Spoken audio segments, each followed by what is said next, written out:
muli po nating pakinggan si Architect Palafox, ang urban planner na magaling. Interview po siya ng Billionaire News Channel sa pangunguna ni Pinky Webb. Ito po. June Palafox. Sir June, maraming salamat po sa inyong oras. Diretso ng tanong, bakit ho ba talaga palaging binabaha ang Metro Manila? If I may share, mid-70s pa, nandun na yung solutions.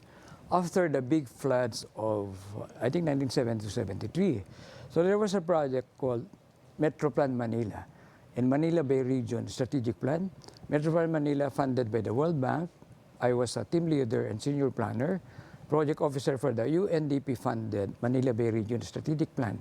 And I remember the conversation that time, with the do-nothing scenario, we'll have catastrophic flooding, traffic, garbage problem, all the problems we have now. We said that when I was 25 years old, I'm already 75 years old, natulungan ko na 40 countries. So ano ho yung mga recommendation nung mid-70s na kahit papano sa palagay ninyo ay nagawa na ngayon? Yeah, maybe ang hindi nagawa muna. Dredging ng Laguna Lake at saka Parañaque Spillway. Kaya after Ondoy, I was in Dubai, tinawagan ako ni Jarjus Bondok. Some people were blaming God for the floods. And I said, it's not an act of God, but sin of omission and of men and women running our country. Because the solutions are there, hindi pa natutupad. Like 4,600 cubic meters per second bumagsak from floodwaters from the denuded mountains. And capacity of Pasig River, only 600 cubic meters per second. Saan pumunta yung 4,000 cubic meters per second? It flooded 90,000 hectares of urban land in Metro Manila and around Laguna Lake and Marikina Valley. You know what's 90,000 hectares of urban land? Malaki pa sa Singapore. Singapore is only 73,000 hectares. Paulit-ulit nasabi na natin yan. Hindi lang flooding, pati earthquake and so on. And all the presidents na sulatan ko na, pati si President Bongbong. Ito nga, pinakita niyo. Meron din kayong sulat all the 145 recommendations. and May 23, 2022. Yeah. Okay. May 23, 2022, and Executive Secretary Lucas Bersamin. He distributed my letter to government agencies concerned. Okay, pero yung simplified na sagot siguro, kapag kayo po ay tanungin ngayon, bakit ho ba palaging baha ang Metro Manila, Sir June? One is urbanization, rapid urbanization. So we have to review even our subdivision code, building code, etc. And also our drainage system and flood control, 75% undersized, silted pa. Kasi yung design criteria, good for 25-year return of typhoons and floods. The 100-year typhoons now are happening every other year. So it's 75% undersized. Tapos yung subdivision code natin, even mountain communities, sellable, 70%. So wala halos open space. And the way we plan sa Palafox, from ridge to reef, from the top of the mountain, the highlands, the midlands, the lowlands, and the coastline. Dapat comprehensive kasi floodwaters doesn't respect political boundaries. Meron ho bang top cause ng pagbaha? Sabihin po natin urbanization, poor urban planning, climate change, is it improper waste disposal? Would any one of those be the more prominent reason kaya po tayo nagbabaha? Or confluence of everything? All of the above. Because even we always keep blaming people or it's really the lack of infrastructure, and the plans were put in place mid-70s. 1974, to be exact. Like, they did the Mangahan Floodway, USAID-funded project, to divert floodwaters to protect Metro Manila. But they did not do the spillway. That's why I said that time, Laguna Lake is like a toilet without a flush. Hindi makalabas yung tubig. And paulit-ulit nasasabi ko na yan. In terms of the media, there's awareness na. But as we said in 1976, with the do-nothing scenario, we'll have catastrophic flooding, traffic, all the urban ills happening now. It was not predicted it, we saw it coming with the do-nothing scenario. Yeah. What should be done now in the short term? What are the doables now? Yeah, we have here in the book, immediate action program, short-term, medium-term, long-term, and visionary. That's why after Ondoy, I propose a 10-year program that I even said if there are objections to the spillway, if it is an open canal, we can do a smart tunnel. They did it in Kuala Lumpur, like a tunnel connecting Laguna Lake and Manila Bay. The top could be a roadway, second roadway, the lowest will be the spillway. And during the worst floods, the whole tunnel can be spillway. I proposed that right after Ondoy. Saan po lalabas yung tunnel na yon, yung spillway na yun? Manila Bay. And we had detailed conversation with President Gloria that time. And he approved most of our 60 recommendations. The 60 is now 145 recommendations with do nothing or do minimum happening right now. Are you saying that during the time of GMA, natuloy po yung 60 out of the 140 plus recommendations? In-approve niya pero hindi natuloy. Ayun na nga po. Succeeding administration. Pwede pong approve pero hindi naman. natuloy. Like yung dredging ng Laguna Lake, may kontrata na with the Belgian contractors. Kinancel. In fact, Philippine government was sued by the Belgians. They won the case against the Philippines. And former Secretary of Finance, Sonny Dominguez, told me, we paid more than 1 billion pesos. Samantala, hindi pa nadredredge yung Laguna Lake. Kanino pong kasalanan yun? Because during the time of Secretary Sonny, that was the time of Duterte PRR. already. Opo, So, PRRD. succeeding administrations after GMA, hindi na nasunod yung in-approve.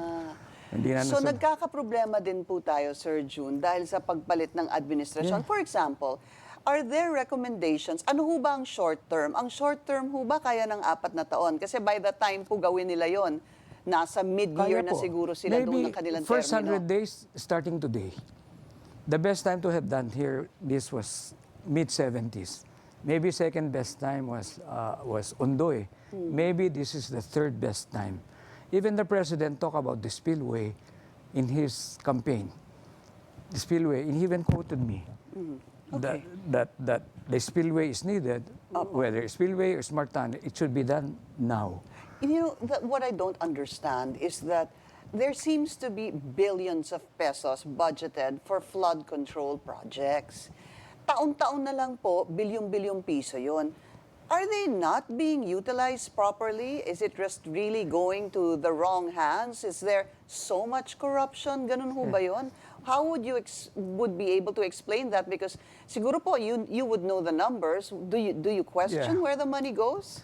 Mayor Magalong of Baguio said on record, corruption on infrastructure is as high as 70%. And I've spoken to some contractors, they're asked to down specs.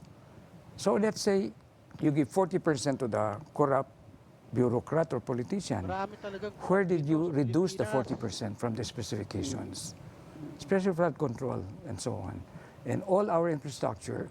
And if 40 to 70% goes to corruption, we'll have worse problems coming to us. But can that still be accounted for? Pwede pa ho bang silipin yan? Para lang po, once and for all, matigil na yan at kung ano ho talaga yung dapat sa flood control projects ay mapunta doon. Yes, ma'am.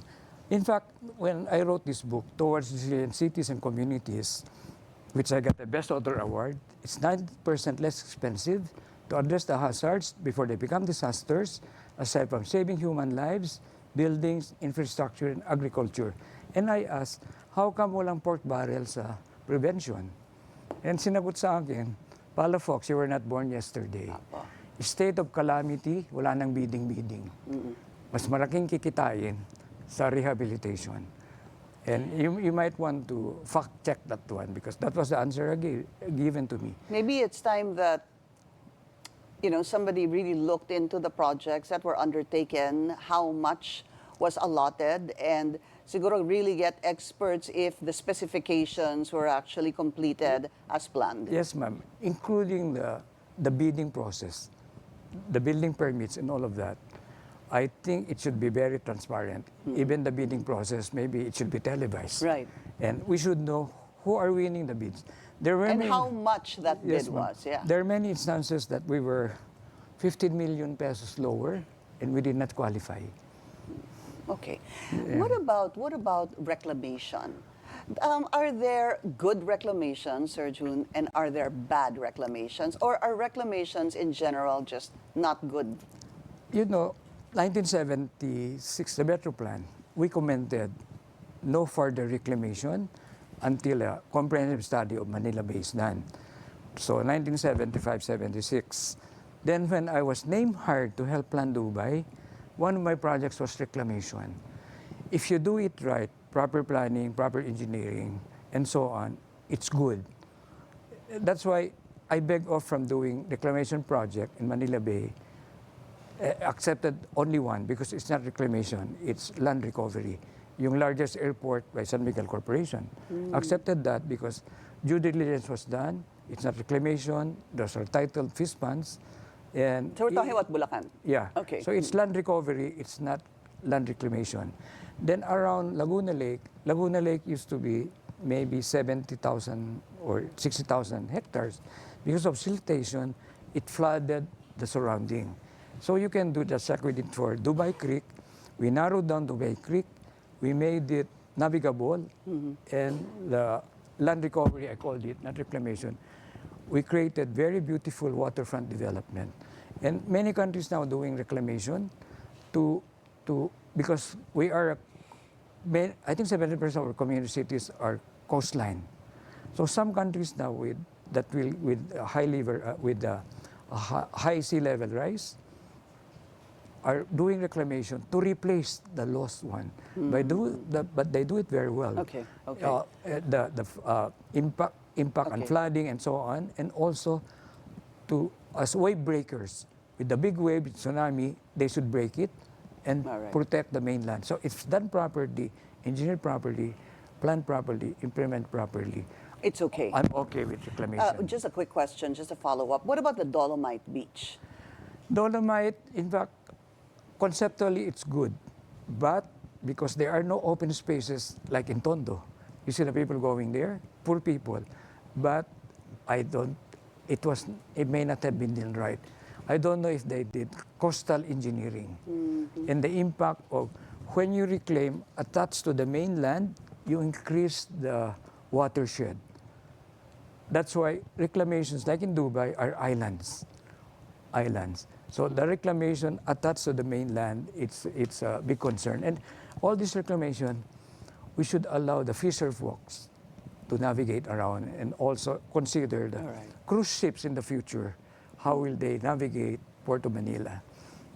Maraming salamat po. Veteran urban planner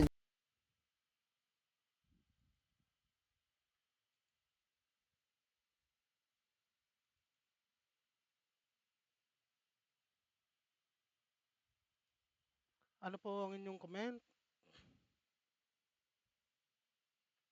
Salamat po.